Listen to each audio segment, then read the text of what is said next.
A single drop of blood slid down my arm and fell down with a plop onto the perfect black glass of the mirror. I watched as the old woman opened her eyes and looked up at me. "Oh my God.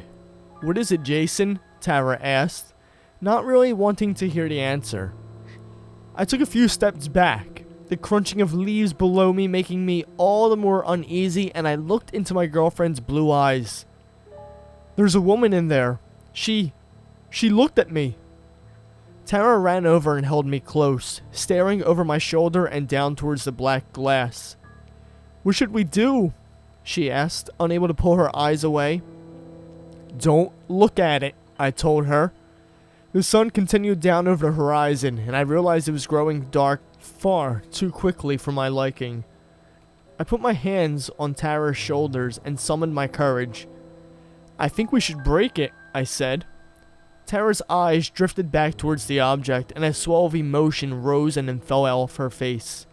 "No, we can't." "Why not?" I asked angrily. "We just can't," she replied, the anger rising in her eyes again. "Okay, then we bury it." "I don't know if that's the best idea, and—" "What the hell's wrong with you?" I interrupted. "I'm burying the thing. Period," I continued, and before she could reply, I walked over a few yards away and helped her sit down. "Stay here." Seeing how angry she still was, I knelt down in front of her. "You have to trust me." The resentment fell away from her gaze, and she hugged me close. "I'm sorry, you're right. Bury it." I nodded slightly, walking back over to the object and covering it up with as much dirt as I could and making sure not to look back down at the woman. Every fiber of my being wanted to, but I resisted. After a few minutes, dirt fully covered it again and rose up an inch or two from the ground, but it wasn't packed tightly, and the thought occurred to me of someone else or some animal digging it back up. I grabbed 4 of the heaviest rocks I could find and set them down on top. "There," I said, wiping my brow. "Now we have to get as far away as possible before there's no more light." Tara nodded, and we made our way back towards back where we had come from.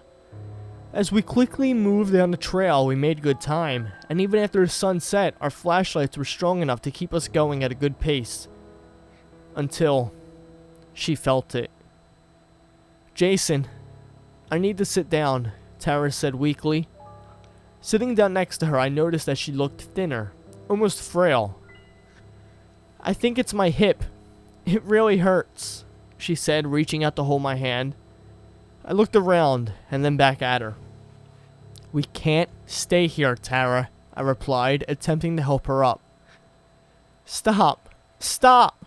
she yelled. "I think it's broken. I think my hip is broken."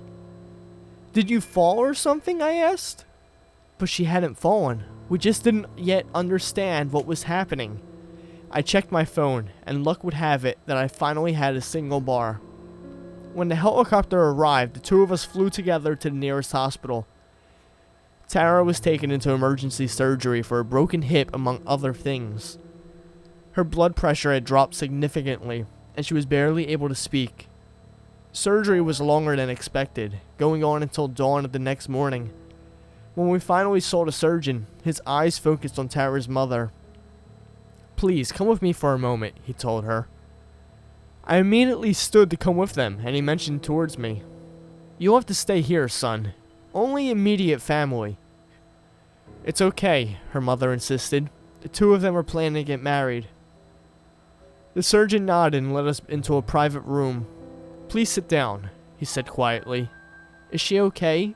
Tara's mother insisted. "She made it through surgery, but—" He trailed off. "But what?" I replied. He swallowed nervously, and his eyes drifted down and onto the wooden desk in front of him.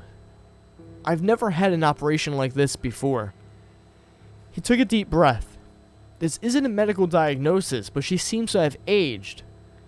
Tara's mom and I exchanged a confused look as he continued. "I've truly never seen anything like it." "I want to see her," I said. Before he could reply, I continued, "I want to see her now." He nodded, and after a moment he rose and led us to the room she had been given. Tara's mother fell back against the wall and began to scream as she saw her daughter's body. My girlfriend looked over at us, and her face withered and something beyond frail. She looked to have aged 100 years. I rushed over, pushed away the shock the best I could, and held her hand. "What's happening, Jason?"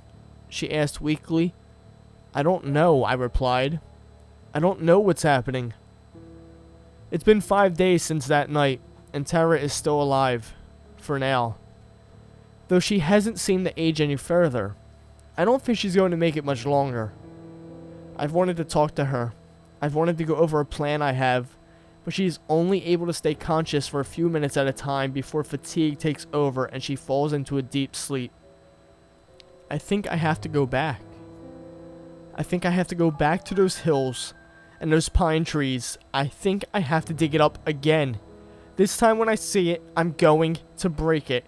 Sometimes when I sit at night in my girlfriend's room and drift off to sleep, I can see that old woman inside the black glass staring back at me. I tell myself that I'm imagining it. I tell myself that it's only a dream. There is something that haunts me, though. When I close my eyes and see her, the old woman staring back at me isn't old at all anymore. She's young.